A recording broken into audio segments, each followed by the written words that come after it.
Good evening to all. आज इस video में हम बात करेंगे हिस्ट्री विषय के लेसन प्लान के बारे में या इतिहास विषय की पाठ्य योजना का निर्माण हम किस प्रकार करेंगे। तो सबसे पहले बेसिक इनिशियल फिल करेंगे हम यहाँ पर date, class, subject, topic, period, duration.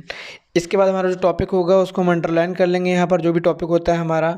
और जो टॉपिक है आपका, जब आपके प्रस्तावना प्रश्न हो जाते हैं, इंट्रोडक्टरी क्वेश्चंस कंप्लीट हो जाते हैं, तो जो लास्ट क्वेश्चन होता है आपका प्रॉब्लमेटिक या जो समस्यात्मक प्रश्न है, उसके बाद ही हम प्रकरण या टॉपिक को लिखकर अंडरलाइन करते हैं एम ऑफ स्टेटमेंट के बाद। ठीक है, तो सबसे पहला स्टेप आपका रहेगा यहाँ पर सामान्य उद्देश्य या जिनको हम बोलते हैं जनरल ऑब्जेक्टिव। तो यहाँ पर आपको इतिहास विषय के सामान्य उद्देश्य लिखने हैं। यहाँ पर इतिहास विषय के सामान्य उद्देश्य आपके जो 20 लेसन प्लान बनेंगे सब में सेम रहेंगे, क्योंकि हमारे सामान्य उद्देश्य चेंज नहीं होते हैं, चेंज होते हैं हमारे विशिष्ट उद्देश्य जो कि टॉपिक से संबंधित होते हैं। इसके बाद आ जाता है नंबर आपका विशिष्ट उद्देश्य का स्पेसिफिक ऑब्जेक्टिव, जो कि आपके 3 कैटेगरी में डिवाइड हैं। कौन कौन से? नॉलेज, अंडरस्टैंडिंग और एप्लीकेशन। ज्ञानात्मक उद्देश्य, बोधात्मक उद्देश्य, अनुप्रयोगात्मक उद्देश्य। ठीक है, तो यहाँ पर आप जो टॉपिक होता है टॉपिक से संबंधित यहाँ पर हम बनाते हैं। फॉर एग्जांपल पहला रहेगा आपका विद्यार्थी मुगल कालीन समाज एवं संस्कृति का प्रत्यास्मरण कर सकेंगे। ठीक है, सेकंड आपका रहेगा विद्यार्थी मुगल कालीन समाज और संस्कृति का प्रत्याभिज्ञान कर सकेंगे। पहले वाला आपका रिकॉल है, दूसरा वाला आपका रिकग्नाइज है। ठीक है, students will be recognise, will be able to recall. Second आपका विद्यार्थी प्रकरण में आए विचारों में परिवर्तन कर सकेंगे, मैनिपुलेशन कर सकेंगे। फॉर एग्जांपल जब आपको एक टॉपिक पढ़ाया जाता है तो आप जो अंडरस्टैंडिंग करते हैं, ठीक है, जो आपको नॉलेज होती है उस नॉलेज में आप अपने अकॉर्डिंग मैनिपुलेशन कर सकते हैं। ठीक है, सेकंड आपका रहेगा विद्यार्थी मुगल कालीन समाज एवं संस्कृति, ठीक है, लेसन का विवरण या वर्णन करने में सक्षम हो सकेंगे, हो जाएंगे। थर्ड रहेगा आपका विद्यार्थी मुगल कालीन समाज एवं संस्कृति का या संस्कृति के विषय में तर्क प्रस्तुत करने में सक्षम होंगे। ठीक है, विद्यार्थी प्रकरण से संबंधित, प्रकरण जैसे लिखा है यहाँ पर, आपको प्रकरण नहीं लिखना है, यहाँ पर आपको बचना है, आपको यहाँ पर पूरा टॉपिक लिखना है आपका। कैसे? विद्यार्थी मुगल कालीन समाज एवं संस्कृति से संबंधित प्रश्नों के उत्तर देने में सक्षम होंगे। इसके बाद आपका आ जाता है सहायक सामग्री। यहाँ पर आपका चौक, डस्टर, पॉइंटर और आपको जो चार्ट, मॉडल और फ्लैश कार्ड जो भी आप बनाएंगे वो यहाँ पर आप लिख देते हैं। पूर्व ज्ञान आ जाएगा आपका प्रीवियस नॉलेज। विद्यार्थी मुगल कालीन समाज एवं संस्कृति के विषय में सामान्य जानकारी रखते हैं। फिर प्रस्तावना प्रश्न आपके आ जाएंगे यहाँ पर, जो कि बच्चों के प्रीवियस नॉलेज पर बनेंगे। प्रश्नों का लेवल उनके अकॉर्डिंग होगा, क्वेश्चन आपके टू मीनिंग नहीं होंगे।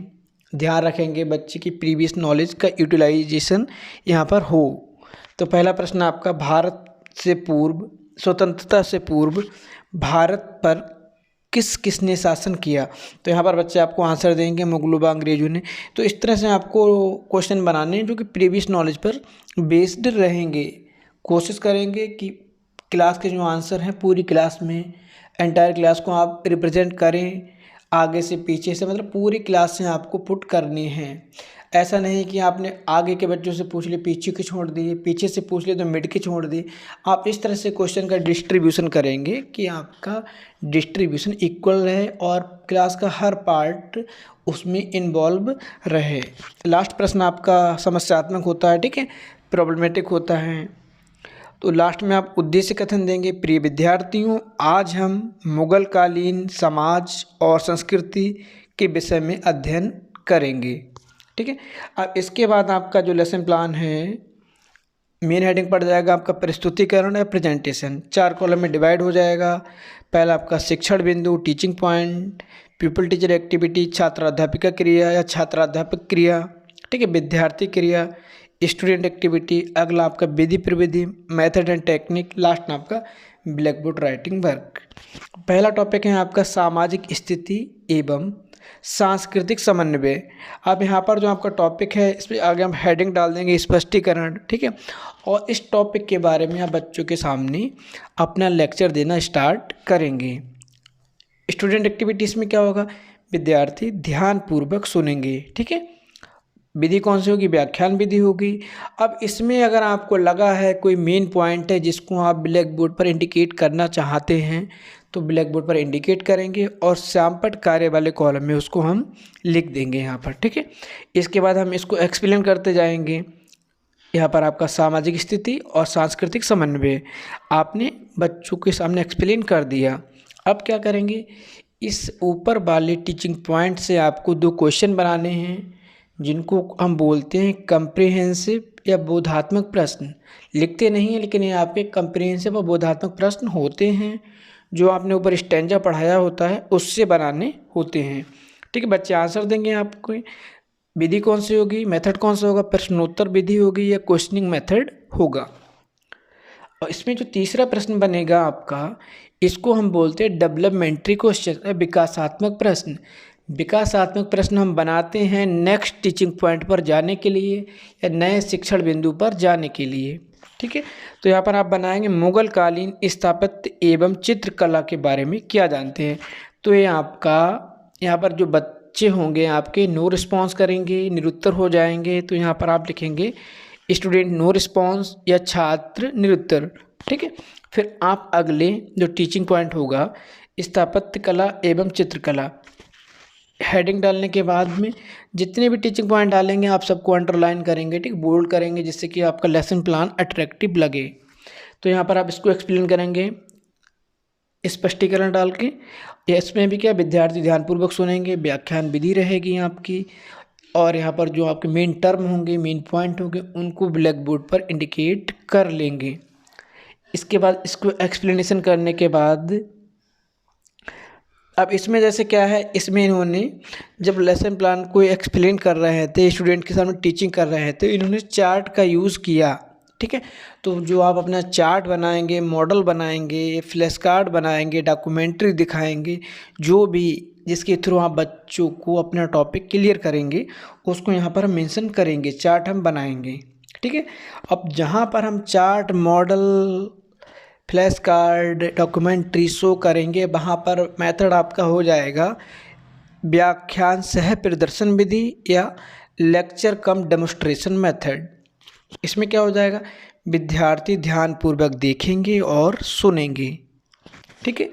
इसके बाद आप फिर इससे बनाएंगे दूसरी टीचिंग पॉइंट से, कौन से, कंप्रिहेंसिव क्वेश्चन है जिनको हम बोलते हैं बोधात्मक प्रश्न, ठीक है। बोधात्मक प्रश्न आप बनाएंगे, बच्चे आपको आंसर देंगे, प्रश्नोत्तर विधि होगी, क्वेश्चनिंग मेथड होगा।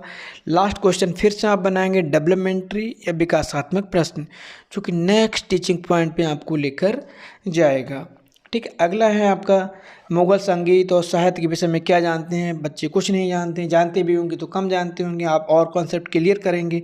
तो अगला टीचिंग पॉइंट आपका हो जाता है संगीत और साहित्य। अब यहाँ पर आप संगीत और साहित्य के बारे में बताएंगे, एक्सप्लेन करेंगे, ठीक है। मेथड आपका व्याख्यान विधि, लेक्चर मेथड। यहाँ पर आप बच्चे ध्यानपूर्वक सुनेंगे, जो मेन टर्म आएंगे आप लिखेंगे बोर्ड पर, जो बोर्ड पर लिखेंगे वो ब्लैक बोर्ड एंट्री में भी आएगा, ठीक है। अब इसके बाद आप बनाएंगे बोधात्मक प्रश्न, ठीक है। मुगल कालीन समाज में प्रथम वर्ग में कौन आते थे, बच्चों को आपने पढ़ाया है, बच्चों ने रिसीव किया है, तो यहाँ पर चेक करेंगे बच्चों ने कितना रिसीव किया है, ठीक है। मुगल कालीन इमारतों में किस पत्थर का प्रयोग किया जाता था, आईन एकबरी में कितने संगीतकार थे, अकबर ग्वालियर के प्रसिद्ध गायक कौन थे, ठीक है। इस तरह से प्रश्न बनाएंगे जिससे बच्चों को आपने जो पढ़ाया है उसको आप टेस्ट कर पाएँ। इसके बाद आपका आ जाएगा श्यामपट्ट कार्य या श्यामपट्ट एवं निरीक्षण कार्य। तो यहाँ पर श्यामपट्ट लेखन कार्य आ गया आपका, यहाँ ब्लैक बोर्ड आपने लगाया है। निरीक्षण कार्य में क्या होगा, छात्राध्यापिका या छात्राध्यापक श्यामपट्ट कार्य को विद्यार्थियों से अपनी प्रश्न पुस्तिका में लिखने को कहेगा और स्वयं कक्षा का निरीक्षण करेगा। अब पुनरावृत्ति प्रश्न आ जाएंगे आपके, जिनको हम बोलते हैं रिकैप्चुलेटरी क्वेश्चन। अब यहाँ पर आप बच्चों का जो नॉलेज है, जो आपने बच्चों को पढ़ाया है, फिर से उसको रिकैप्चुलेशन करेंगे कि बच्चे ने कितना सीखा वहाँ पर।